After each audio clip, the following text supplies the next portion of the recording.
are talking Blades in the Darkness, and this is actually a slasher movie from Albania.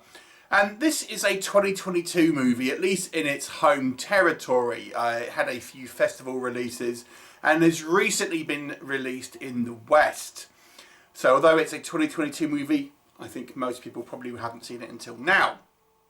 So, what is the story? Well, it focuses on four friends who travel to Albania to open a posh restaurant, and the key to this restaurant, they feel, is in its location. And one of them has discovered this, what they think is an underground bunker. This kind of, this is kind of what they want to transform into a restaurant. Now, this bunker, by the looks of it, was once used by the communist government, and they believe it's kind of, all kind of, evacuated now. Maybe a few vagrants are there here and there, but well, unknowns to them, there is this kind of walled off section where there is this scarred maniac with kind of blades for knuckle duster hands type things, living in this kind of secret kind of section of this kind of bunker. And not only that, the local mafia types also seem to be using this bunker for illicit means. What will happen? You'll have to watch the movie and find out.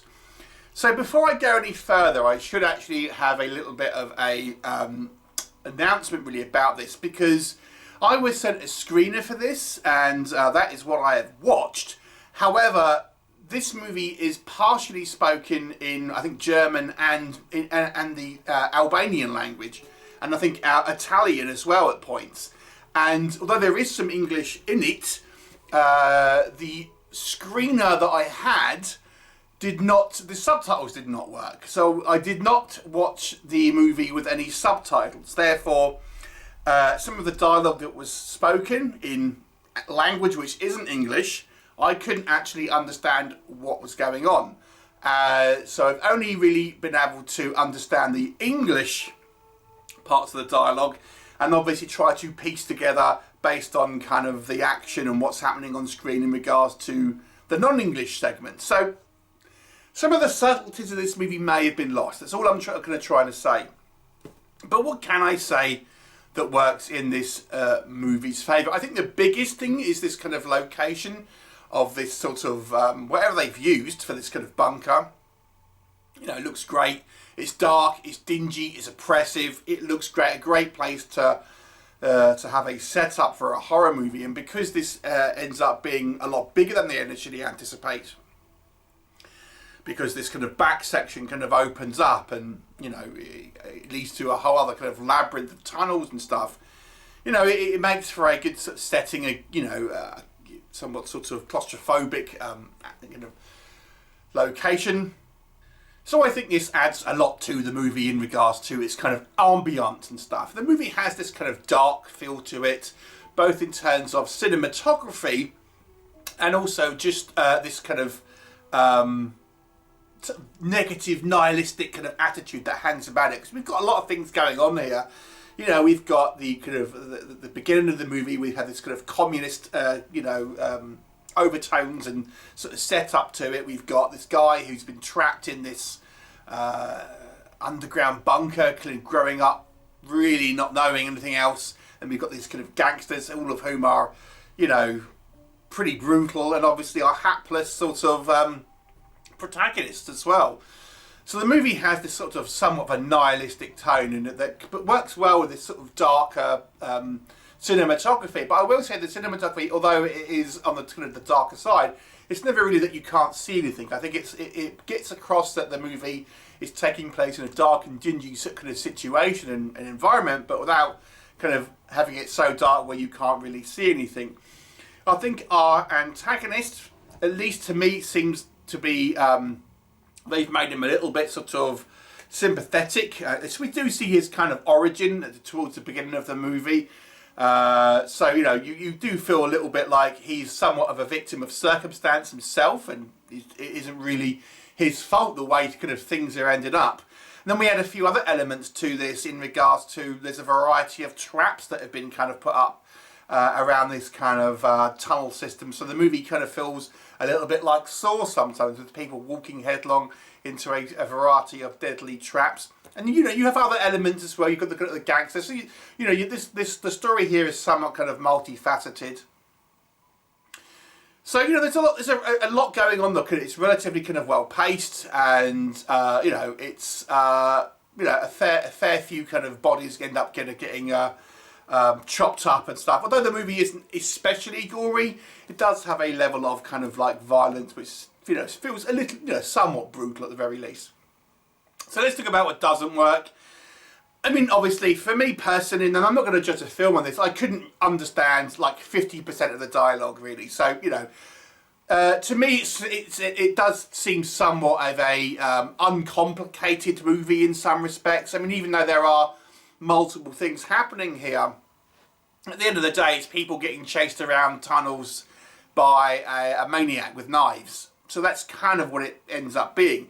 There's also a clear sort of amount of people who are clearly red shirts. You know, you just want to have a few sort of people who get killed off through a variety of different means. So you never get particularly kind of attached to certain characters. The version I have, which I presume will be the availability in the West, the English lines that are spoken are actually still dubbed. So we have a mixture here. I presume you obviously, if you would have watched this, it would have the subtitles, unlike my version. But even the English language sections are actually still dubbed. So again, hard to judge the acting, but the dubbing wasn't particularly strong. It's relatively low budget dubbing here.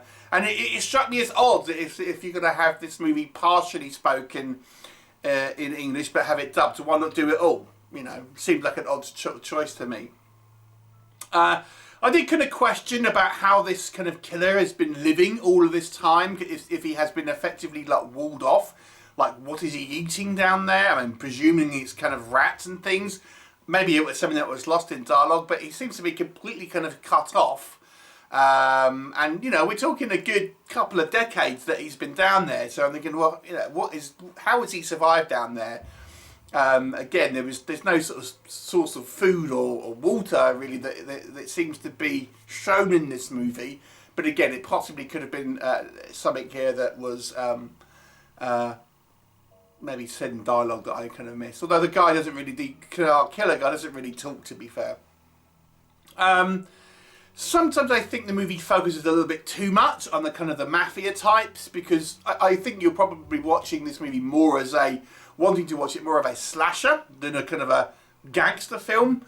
But really, that we spend more time with our gangsters than we do with our kind of killer to a degree. So, you know, to me this should be more of a B plot. I mean, I think it was interesting to have it in there because it does give the movie a little bit more going on. But at the same time, I think maybe we spent a bit too much time with them.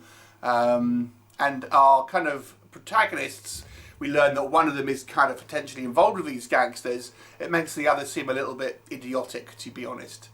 Overall, I think this movie is okay. Maybe it could have been a little bit more kind of hardcore than it is, because the movie has this oppressive feel, but the kills, although, you know, they're fine for a kind of a box standard slasher movie, they're never really particularly elaborate or grotesque in any way. Maybe it could have even let into a little bit more of that. It's kind of like an average slasher movie to me. Certainly not bad. I like the location. Our kind of slasher guy, if you want to call him. I think he's nicknamed Eagle Man because he's got like these talon type things. You know, that's pretty cool. But it's nothing special. It's a 5 out of 10 for me. Have you seen it? What were your thoughts? Leave me comments and I'll look forward to seeing you next time. Bye for now.